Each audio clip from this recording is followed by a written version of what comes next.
que hay arrendamiento. Que hay arrendamiento. Entonces tiene que acompañar el contrato. Acreditada o comprobada esa relación jurídica, ¿cuál va a ser la actitud del juez al momento de resolver? Va a emplazar al demandado, quien deberá en el apercibimiento que si no se opone dentro del término de 3 días de que dispone para contestar la demanda, se ordenará la desocupación sin más trámite. Si se admite la demanda de ustedes de desocupación, llenando todos los requisitos del juez le da trámite, notifica al demandado para que adopte una actitud procesal y le fija los 3 términos para que conteste la demanda. Pero aquí hay algo que ustedes tienen que hacer una relación entre artículos. Analice porque voy a hacer una pregunta. Y escuchen bien porque voy a hacer una pregunta, por favor. Establece, el juez al emplazar al demandado deberá percibirlo de que si no se opone dentro del término de 3 días de que dispone para contestar la demanda, se ordenará la desocupación sin más trámite. ¿Qué actitud procesal tomarían ustedes como abogados o como abogadas? Aquí establece que si no se opone en el término de 3 días, ordena la desocupación, pero ustedes tienen una actitud procesal previa a esos 3 días que pueden hacer uso. ¿Cuál es? ¿Interponer excepciones? Correcto. ¿Y cuál es el plazo? ¿Cuál es el plazo? 3 días, ¿no? ¿3 días? No. Para las excepciones previas son 2 días. Son 2. Entonces, si bien es cierto, ustedes, por eso es que los artículos se interpretan o las normas se interpretan de forma integral. Eso es lo que quiero motivar. El artículo 240 establece, si con los documentos acompañados por el actor a su demanda se comprobare la relación jurídica firmada por el juez le da trámite. Pero el juez, al emplazar al demandado, deberá percibirlo de que si no se opone dentro del término de 3 días de que dispone para contestar la demanda, se ordenará la desocupación sin más trámite. Si ustedes interpretaran este artículo literalmente en su contenido, podrían concluir, bueno, tengo 3 días y si no me opongo, van a desocupar o van a ordenar que mi cliente sea desocupado. Sin embargo, con base a lo que hemos establecido, el plazo que hay para presentar excepciones previas, dentro de esos 3 días que establece este artículo 240, con base a lo que establece el artículo 232, tenemos 2 días para presentar excepciones previas. O sea que no es solo esta actitud per se, tal cual, como lo establece el artículo, la oportunidad procesal que ustedes tienen. Como abogados y como abogadas, al interpretar la norma de forma integral con lo relacionado al juicio sumario, sabrán que también pueden hacer uso ¿sí? Disculpe la interrupción. En este caso, lo que usted está comentando, no se podría considerar las excepciones privilegiadas que se pueden interponer en cualquier momento del proceso. También. Por ejemplo, en este caso, el juicio sumario se inicia porque no se ha pagado la renta. Pero si ustedes pagan la renta durante el proceso y se ponen al día, pueden presentar excepciones. ¿Ya? Y aquí sería privilegiada porque de ser previa, la excepción de pago va a concluir el proceso como tal porque el fundamento por el cual ustedes están presentando la desocupación, pues ya no lo tienen porque el inquilino se ha puesto al día. Ahora bien, esta pregunta, Estuardo, me lleva a hacerles una motivación de análisis. ¿Qué pasa si ustedes quieren pagar la renta y su arrendante no se las quiere recibir? ¿Qué actitud procesal tendrían ustedes para acreditarle al juez que ustedes se han pagado, pero ha habido una actitud de rechazo de parte del arrendante? ¿Qué harían ustedes? Estratégicamente, esto no está aquí, pero recuerdo que hay una forma donde se puede, hay una cuenta donde se puede poner ese dinero, se le pide al juez que habilite. Eso lo vimos en los vicios orales. Una pregunta, ¿sería el pago por consignación? A eso se refiere Adela, al pago por consignación. Ustedes van y acuden ante un juez siempre de primera instancia civil para hacer ver de que ustedes quieren pagar la renta, sin embargo existe un rechazo, una negativa de la parte arrendante y pagan la renta por consignación. Es como un depósito judicial, solo que se hace en un juez de primera instancia civil para acreditar que ustedes sí están pagando y para acreditar en un proceso de juicio sumario que ustedes han pagado la renta, pero ha habido un rechazo de la parte en este caso, arrendante o demandante. Y ya con eso ustedes empiezan a ganar su proceso sumario si ustedes son la parte demandada. No sé si traslado la idea. Esto no está aquí. Sin embargo, en el litigio, en el ejercicio del derecho, ya en la defensa de la parte demandada, ustedes como abogados tienen esta oportunidad procesal para ir buscando que se declare sin lugar la demanda presentada por la vía sumaria. Regresando a lo que establece el artículo 240, entonces el juez emplaza al demandado apercibiéndolo que si no se opone dentro del término de 3 días de que dispone para contestar la demanda, se ordenará la desocupación sin más trámite. Aquí se dan varios momentos en lo que establece este artículo. Pueden ustedes presentar excepciones previas y las excepciones previas se tramitan en la vía incidental. Y si el juez las resuelve con lugar, entonces ahí se suspende la demanda porque se deben subsanar los requisitos que no se cumplieron en las excepciones previas y lo tiene que hacer la parte demandante. O bien, ustedes pueden contestar en sentido negativo la demanda y presentar sus excepciones perentorias y el juez las tiene que resolver en sentencia. Sin embargo, si la parte demandada no adopta ninguna actitud procesal, ni dentro de los 2 días para presentar excepciones previas, ni dentro de los 3 días para contestar o tomar una actitud ante la demanda, entonces aquí se establece lo siguiente, que el juez decretará la desocupación sin más trámite, fijando plazos. Ahora hago una pregunta. ¿Cuál es un principio muy importante en el derecho civil y en el procesal civil? ¿El juez puede actuar de oficio o únicamente puede actuar a solicitud o a rogación de parte? A petición de parte. ¿A qué se refiere eso, Adela? Que tiene que ser solicitado, no es algo que se persiga de oficio, tiene que ser la persona afectada quien lo solicita. Correcto. Ustedes son la parte... O que considera que tiene su derecho afectado. Correcto. Ustedes son la parte demandante y presentaron su demanda y el juez le notificó y al inquilino no le importó, a su arrendatario. El arrendatario recibió la demanda y no tomó actitud procesal. En la resolución primera que les notificaron, en la resolución inicial, el juez apercibió al demandado de que si en dado caso no tomaba actitud procesal, iba a ordenar sin más trámite el desahucio. Concluyeron los 3 días y ustedes no recibieron en su casillero electrónico ninguna notificación, pero tienen la notificación inicial que dice que ordenaran el desahucio. Usted se queda como abogado o abogada esperando que el juez resuelva, esperando que el juez resuelva. ¿El juez les va a resolver? No. Ustedes tienen que presentar un requerimiento, un memorial por escrito, solicitándole al juez que le dé cumplimiento al apercibimiento contenido en resolución de fecha tal en el numeral romano tal, que por lo cual requieren ustedes que se ordene la desocupación sin más trámite.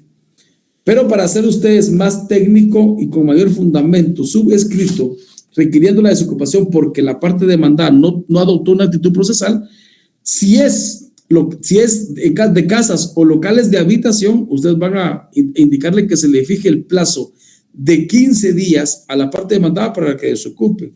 Si es un establecimiento mercantil o industrial, de 30 días, y si es de fincas rústicas, de 40 días si se tratara de fincas rústicas, para que la desocupe. Hasta ahí, en ese momento, en este requerimiento, la pregunta que hago es la siguiente: ¿el juez va a ordenar que haya la intervención de fuerza pública o no? Lean esa parte. Escuchen esto. Sí, dígame. Licenciado, el artículo, ahorita lo estoy buscando, dice que si lo puede hacer lo puede hacer por fuerza, o puede tomar la actitud del inquilino irse por su propia cuenta, licenciado. Es correcto, Wilson, pero aquí en este artículo del 240, léanme, ahora vamos, para completar la pregunta, leamos el 241. Leamos el 241. Muy bien, 241. Lanzamiento. Vencidos los términos fijados para la desocupación sin haberse efectuado, el juez ordenará el lanzamiento a costa del arrendatario. Va. Sí. Oigan, pues, ahí estamos bien, Wilson. El artículo anterior establece lo siguiente: que si no hubiera oposición, el juez decretará la desocupación fijando los plazos, y se establecen plazos de 15 días, de 30 días y de 40 días. Pero ahí es que le notifican al demandado y tiene que salirse por su cuenta, ¿ya? Y el juez le va a fijar un plazo. Es una salida siempre voluntaria, apercibida por el juez, pero cuando manifiesto voluntaria es que no hay uso de fuerza pública. Pero ¿qué pasa si en el plazo de 15, 30 y 40 días, dependiendo de qué tipo de inmueble sea, la parte demandada no sale o no se retira? Tienen ustedes que volver a presentar otro escrito, otro memorial, haciendo constar que al juez que la parte demandada, dentro del plazo fijado, no dio cumplimiento a lo resuelto por el juez, no desocupó el inmueble. Por lo tanto, ustedes tienen que pedir que se ordene su lanzamiento. El lanzamiento es como el desalojo en materia penal. Recuerdan que hablábamos ayer de la diferencia de términos, pero los efectos jurídicos vienen siendo casi que lo mismo. El lanzamiento en materia civil viene siendo como el desalojo en materia penal, porque establece el artículo 41. Vencidos los términos fijados para la desocupación, sin haberse efectuado, el juez ordenará el lanzamiento a costa del arrendatario. Y aquí el juez ordena el lanzamiento, pero también faculta el uso de la fuerza pública. ¿Y cuál es la fuerza pública? La Policía Nacional Civil. Ya, y también va a resolver qué va a hacer a cuesta del arrendatario. Siempre establece el artículo 241, si en la finca hubiere labores, plantíos o algunas otras cosas que reclamar el arrendatario como de su propiedad, debe hacerse constar la clase, extensión y estado de las cosas reclamadas, sin que esta reclamación impida el lanzamiento. Lo que se hace es un inventario, ahí rápido, el juez ejecutor, que si está fuera de la jurisdicción municipal del juzgado de primera instancia civil, está en otro municipio donde no hay juzgado de primera instancia civil, sino que es un juzgado de paz, el juez ordena, ¿verdad?, mediante despacho, que el juez de paz ejecute el lanzamiento y que haya intervención de la fuerza pública. Entonces el juez que lo va a ejecutar lo que hace es un inventario de los bienes que se encuentran ahí en el lugar para que sean retirados por la persona que en ese momento está siendo retirada del inmueble, está siendo lanzada. Verificado el lanzamiento, se procederá al justiprecio de las cosas reclamadas.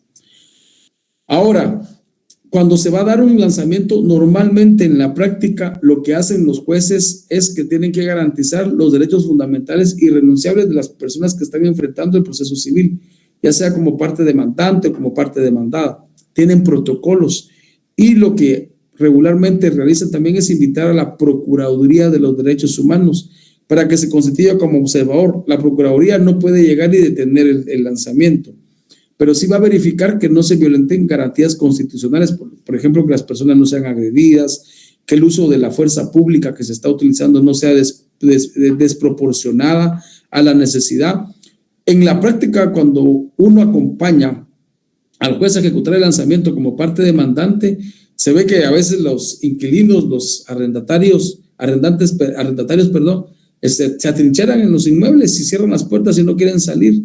Entonces la PDH lo que hace cuando el juez motiva su acompañamiento es que requiere que ellos se constituyan como mediadores, que hablen con las personas, que les hagan conciencia que lo mejor es que salgan sin presentar oposición para que no haya uso de fuerza pública y no resulten personas lastimadas. Pasado eso, si la PDH no tiene un resultado favorable y la persona se encerró y no quiere salir, pues el juez ya autoriza el uso de la fuerza pública y la PNC puede entrar botando puertas, rompiendo ventanas, porque ya se agotó el diálogo. ¿Alguien me pidió la palabra? Disculpe. ¿Hizo una pregunta sobre la PDH alguien? Bueno, Vinicio me dice, licenciado, pero ahí cuando ya interviene PDH se está hablando de las invasiones, no necesariamente. Hay protocolos en el organismo judicial. Por ejemplo, en el tipo de invasiones es cuando se inician procesos en materia penal, se llaman usurpación y usurpación agravada, y se invita a la PDH. Hay protocolos para ejecutar, en este caso, el egreso de las personas en la vía penal. Sin embargo, en la vía civil también se motivan ahí depende mucho del criterio del juez, pero sí se hace bastante regular en la práctica en la vía civil, ¿verdad? Y que invitan a la PDH para que se constituyan como mediadores, pero la presencia de la PDH no va a limitar o no es un recurso más, solo es para evitar que se dé el uso de la fuerza pública. y en el desalojo también. Y en el desalojo en materia penal existen protocolos específicos que el Estado de Guatemala ha firmado en materia de derechos, instrumentos internacionales en materia de derechos humanos y a través de la Corte Suprema de Justicia para que se garanticen derechos fundamentales que son irrenunciables para las personas, pero se ejecuta el lanzamiento como tal. Regresando al artículo 240 para retomar la pregunta que me hacía un compañero de este párrafo. Si los documentos acompañados a la demanda fueran privados, únicamente se hará efectivo el apercibimiento si estuvieran firmados por el demandado y no hubieran sido objetados por este dentro del término de 3 días mencionados en este artículo. El artículo 116, si mal no recuerdo, del Código Procesal Civil, o 100 y algo, no tengo bien en la mente, establece que los documentos pueden ser, todos los documentos públicos o privados pueden ser redarguidos de nulidad o falsedad. A esto se refiere este párrafo. Si los documentos acompañados a la demanda fueron privados, o sea, no están hablando de documentos legalizados por notario, o sea, un simple contrato donde comparece el arrendatario y el arrendador y firman solo ellos. Únicamente se harán efectivo el apercibimiento si estuvieran firmados por el demandado y no hubieran sido objetados por este dentro del término de 3 días mencionados en este artículo. Se refiere estrictamente a esa circunstancia si no hubo una circunstancia de ser redarguidos de nulidad o falsedad. Sí, César. Licenciado, por ejemplo, pero si no existe un contrato que presentar, si la parte no la tuviera, igual el juez puede proceder a que se haga un desalojo sin necesidad de contrato. A ver, abogado, yo lo voy a inducir a la respuesta. Usted practicó, y eso se da siempre, ¿verdad, César? Normalmente en los pueblos, en las áreas rurales, se da eso, que la gente renta por palabra. Bueno, y ya lleva un año el inquilino de su cliente y no le paga. Usted no tiene un contrato de renta, pero en la práctica se está dando. ¿Qué es lo primero que usted tendría que acreditar en el sumario que existe para poder desocupar? ¿Qué es lo primero en la lógica jurídica que usted, César, tendría que acreditarle al juez para poder desocupar? ¿Qué es? Que hay un contrato entre dos personas. Por favor. Que hay un contrato entre dos personas, entre el arrendador. Así es, se tiene que acreditar que hay un contrato, que existe un contrato verbal entre el arrendante y el arrendatario. ¿Cómo lo va a acreditar? ¿Qué medios de prueba? Vamos a su Procesal Civil 1 y miremos los medios de prueba que se pueden aportar a este proceso. ¿Qué medios de prueba usted? Ahí podría ser que ya se extendió algún recibo previo, licenciado. Primero, si se han extendido recibos o se han hecho depósitos, se presenta como prueba documental. Se pueden presentar testigos también, ¿verdad? Para que declaren y establezcan si efectivamente el inmueble es de César Ridley y si efectivamente nos consta que él se lo alquilaba a tal persona. Ya, también ustedes pueden pedir declaración de la parte demandada para que hacerlo a posiciones, ¿verdad? Diga si es cierto, Marlon García, que usted le alquila un inmueble ubicado en tal dirección al señor César Ridley. ¿Sí o no? Sí, no. Diga si es cierto que usted, por concepto de renta del inmueble ubicado en tal lugar, le depositaba al señor César Ridley la cantidad de 5,000 quetzales al mes. Sí, no. Diga si es cierto que por concepto de renta usted le depositaba al señor Ridley a la cuenta número tal, al banco número tal. Sí, no. Y así acreditamos primero que existe la relación contractual. O sea, siempre va a ser un juicio sumario, solo que aquí vamos a tener otra obligación jurídica. Primero hay que acreditar la existencia del contrato. No sé, licenciado, si en el caso de palabra, licenciado, o sea, que no haya que no hayan documentos, o sea, que solo se haya pagado en efectivo. Pues con testigos. Testigos, ¿vale? Así es. Usted primero acredita que el inmueble es suyo, si fuera de su propiedad, o que usted lo arrenda y lo subarrendó. Y luego acredita con testigos, incluso se pueden hacer verificaciones, ¿verdad? Inspecciones oculares de que la persona ocupa el inmueble, porque lo primero que ustedes tienen que acreditar es que existe ese contrato de forma verbal. Jessy, pidió la palabra. Sí, solo quería confirmar, entonces el hecho de llamarlo lanzamiento significa que ya se utiliza la fuerza la fuerza pública. La fuerza pública. Pero si el arrendatario saliere por su propia voluntad dentro del plazo que el juez le estipuló, ya no es lanzamiento, ya solo es la desocupación. Es la desocupación. El juez ordena la desocupación cuando el demandado no ha tomado una actitud procesal. Ordena el juez la desocupación y le da un plazo, dependiendo qué tipo de inmueble es el que está arrendando. Si dentro de ese plazo no desocupa de forma voluntaria, entonces el juez ordena ya el lanzamiento con el uso de la fuerza pública. O sea, hay dos momentos para poder salirse si yo soy el demandado. Primero, lo hago voluntariamente, cuando el juez ordena que desocupe, porque ya se acreditó que debo y todo lo demás, o no haciéndolo en los plazos que el juez me da, a requerimiento de la parte demandada, el juez ordena mi lanzamiento con uso de la fuerza pública. Adela. Licenciada, perdón, es una pregunta fuera de lo que Jessy preguntó. Quiero entender, por ejemplo, acá en la parte donde dice que si hubieran cosas que fueran propiedad de quien estaba ahí, donde dice que se hará la valoración. Supongamos que la propiedad que yo di en renta tenía un jardín con grama, flores, y dentro del contrato yo estipulé que únicamente era un jardín para uso de convivencia, pero ahí decidieron sembrar maíz, que eso tiene un valor pues grande. En ese caso, realmente, ¿quién pagaría o por qué se hace la valoración de ese producto y quién tendría que pagar o para qué se hace esa valoración? El artículo 241 establece lo siguiente. Si en la finca hubieran labores, plantíos o algunas otras cosas que reclamar el arrendatario como de su propiedad, debe hacerse constar la clase, extensión y estado de las cosas. Eso lo hace el juez ejecutor. Ya entendí, es el arrendatario, no el que estaba. El arrendatario, sin que esta reclamación impida el lanzamiento. Verificado el lanzamiento, se procederá al justaprecio de las cosas reclamadas por el inquilino. O sea, es para entregárselas a él. Se establece eso como un inventario. En el lanzamiento llega el juez, como tal, verifica que está el inquilino, si sale por su propia voluntad, se hace un inventario y se evalúan las cosas y se las entrega.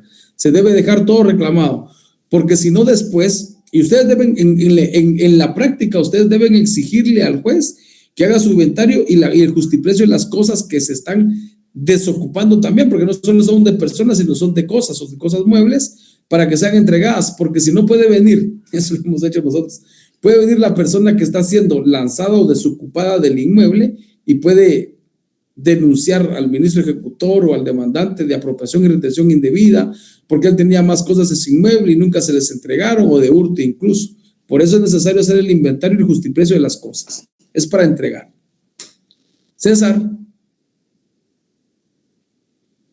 Licenciado, fíjese que yo vi en una oportunidad después de la pandemia, un conocido fue que vino donde estaba arrendando el dueño del inmueble, le cerró las puertas, le puso candados y no le permitió sacar su equipo y ya no lo dejó entrar ahí a la casa, al inmueble. Entonces vino esta persona, no sabía qué hacer. Entonces fueron a hablar con el señor de la casa, pero el señor se negó a decir que no y que no y que no. Pero al final no sé qué pasaría, no saber qué pasaría al final. Pero aquí qué procede cuando sucede esto de la parte arrendante, porque lo sacó, le cerró todo, le selló y ya no hicieron nada más. Eso pasa en la práctica ustedes y eso hacen algunos abogados. ¿Cuál es el procedimiento jurídico a instar en caso de que usted arrende un inmueble y una persona le deba renta y no quiere salir? ¿Cuál es el procedimiento jurídico a instar? El que estamos viendo, ¿no? No, contéstenme como abogados. ¿Cuál es el procedimiento jurídico a instar? Un juicio sobre arrendamiento y desahucio. Un juicio sumario sobre arrendamiento y desahucio. Eso es el procedimiento a instar. Pero yo ahí entendí que era al contrario. Sí, por eso voy. Jurídicamente esa es la respuesta. Pero ahora César nos está compartiendo de que hubo un caso donde el propietario llegó y cerró y no dejó entrar al inquilino. Díganme una cosa. Desde que el propietario del inmueble renta el inmueble, ¿están limitando su derecho de propiedad a disponer del inmueble, sí o no? Sí. Sí lo está limitando. Entonces, ya no tiene libertad de disposición del bien inmueble. ¿Cuáles son una característica de los derechos de propiedad? La libre disposición de los bienes inmuebles, ¿correcto o no? Sí. Vaya, pero cuando lo damos en arrendamiento, estamos dándole ese derecho de disponer y de usar el inmueble temporalmente a la persona que nos lo está arrendando. Entonces, si yo llego al inmueble y le pongo candado o ingreso al inmueble, puedo estar cometiendo allanamiento ilegal. Ya, si fuera en el mismo escenario que César me manifiesta y viene el cliente y me dice, fíjese que esto pasó, yo hago lo siguiente. Le digo que vayamos al inmueble, quitemos candados, ingresemos, porque él tiene la posesión del inmueble. Y si no lo quiere hacer, él puede presentar una denuncia en materia penal porque puede presumir que el propietario del inmueble ingresó sin tu autorización. ¿Y qué delito estuviera cometiendo también? ¿Allanamiento ilegal de morada o no? Allanamiento de morada, licenciado. Así es, allanamiento ilegal de morada, o sea que no puede. Bueno, el término correcto es sí puede, pero no debe. Ya, sí puede, pero no debe, porque el procedimiento jurídico para desocupar o lanzar a un inquilino moroso de un inmueble dado en renta es un juicio sumario de desahucio. Ese es el procedimiento. Pero si el propietario del inmueble llega, ingresa el inmueble, me saca mis cosas, yo lo puedo acusar de allanamiento y puedo volver a entrar sin problema. Y puedo volver a entrar sin ningún problema. Ya. En la vía jurídica, incluso cuando uno tiene la posesión de un bien inmueble y es despojado de forma irregular, porque aquí el propietario lo que hizo fue despojar de forma irregular la posesión de un bien. También vamos a ver más adelante que podemos iniciar también un juicio civil en la vía sumaria de un interdicto de despojo o desocupación. Pero esos procesos son más tardados y son más largos y hasta que un juez ordene que la persona vuelva a tomar posesión del bien porque fue despojado de forma irregular, no está indicando que lo tuviera legalmente, solo que el procedimiento que usted usó como propietario o como poseedor fue irregular. Entonces el juez lo que hace es volver las circunstancias primitivas a como estaban y obliga a que se agoten los procedimientos legales correspondientes. Pues eso sería si usted se quiere ir por lo civil. Ahora en la vía penal, pues puede denunciar si se le están cerrando bienes y no está permitiendo el ingreso, apropiación y retención indebida, y si la persona ingresó sin su autorización, allanamiento ilegal. ¿Aclaro su duda, César? Sí, muy amable. Fíjese que tengo otro caso, pero yo que mejor la otra clase se la pregunto. Sí, porque se va a provocar, voy a empezar a provocar honorarios, César. Son bromas. Gracias. Cosas reclamadas, artículo 242, por favor. Artículo 242, cosas reclamadas. El pago o entrega de las cosas reclamadas se regirá por lo estipulado en el contrato y, a falta de ello, por lo dispuesto sobre mejoras en las leyes que regulan las obligaciones y contratos. Cualquier cuestión que surja a este respecto se sustanciará en forma de incidente.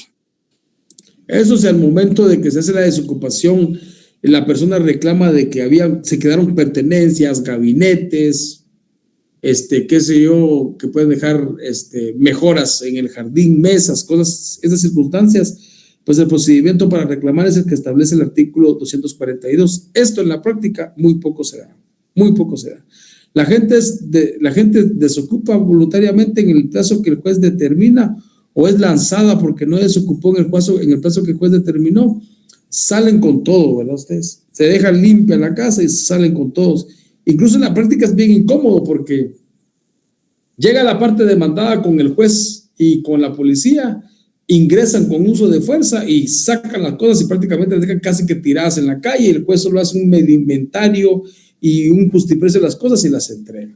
Así opera en la práctica, tal cual. Continuemos con el siguiente artículo, por favor, el 243.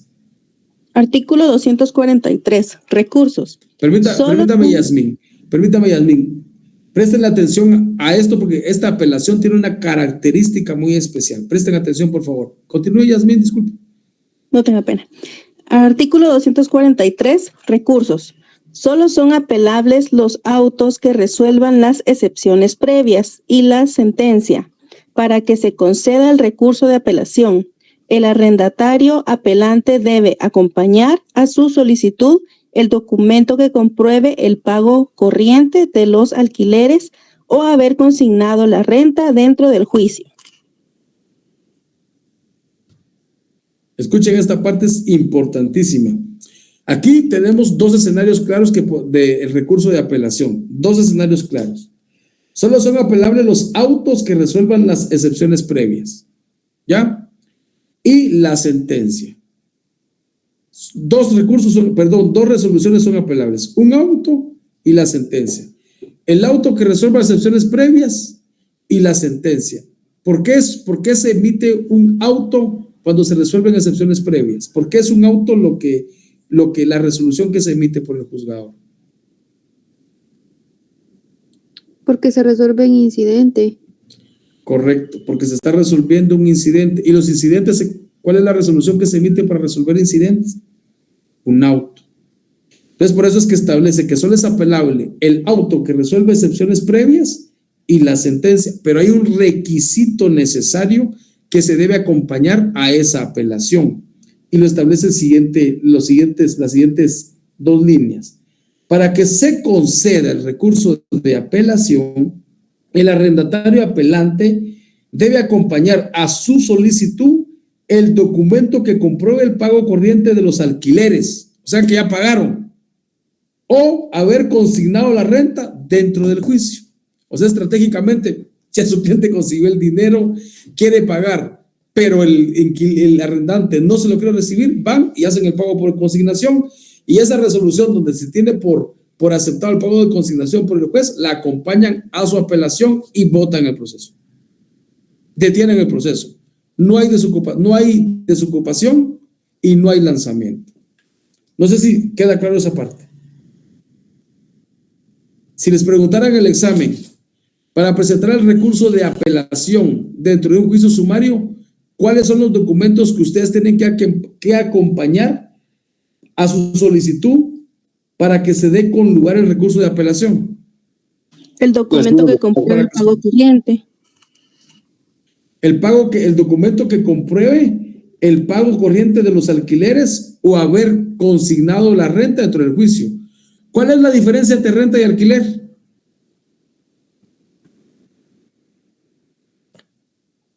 ¿Cuál es la diferencia entre renta y alquiler?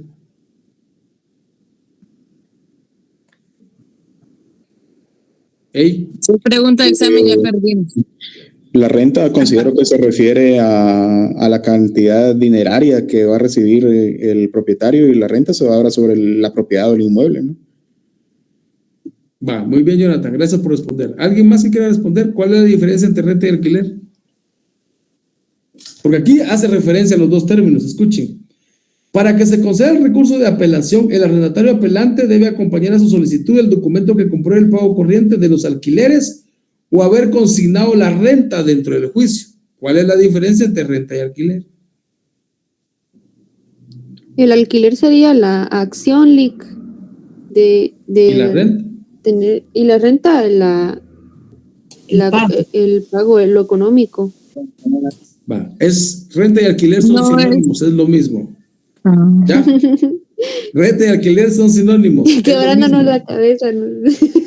Licenciado, sí. ¿Se refiere al beneficio económico que se obtiene del alquiler o uso de un bien? La renta. Sí. Se refiere al beneficio económico que se obtiene de un alquiler o uso de un bien. Mientras que alquilar o arrendar es el acto de dar o tomar algo temporalmente a cambio de un pago. Oigan pues, oiga el concepto, alquilar o arrendar. Pero escuchen lo que estamos hablando aquí. Este párrafo dice: el apelante debe acompañar su solicitud el documento que compruebe el pago corriente de los alquileres, ¿ya? O haber consignado dentro del juicio la renta. O sea que para efectos del juicio sumario, el alquiler o la renta son sinónimos. Ya, por eso les preguntaba cuál es la diferencia. Si les hablan, ya pagó el alquiler o ya pagó la renta, para los efectos del juicio sumario, son exactamente sinónimos. ¿Me comprende? Gracias, Yasmín. ¿Alguna otra inquietud?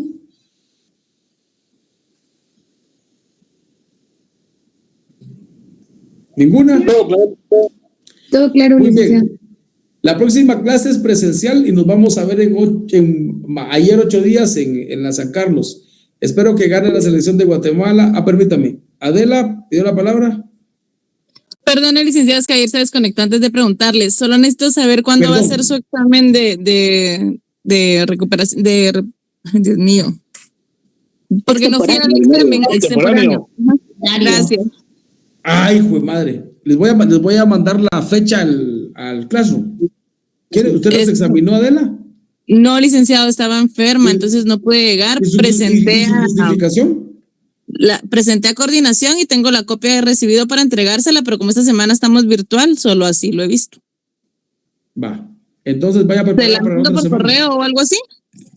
Sí, vaya preparada para la otra semana. Para examinarse una vez. ¿Está lista o no? ¿A qué correo se la envío? Ay, envíemelo. ¿O se la llevo física? Lléveme la física okay. y vaya y sería el otro miércoles. Está bien, gracias. Solo que vaya preparada para su examen el otro miércoles, pero no vaya a pensar que va a ser igual. Se lo puedo hacer oral. Bueno, no hay problema. Me gusta la actitud, Adela. Está bien, ahí va preparada, pues. ¿Alguna otra pregunta? Ok. Solamente, licenciado, gracias. Va, les deseo una feliz noche, que descansen, nos vemos la otra semana.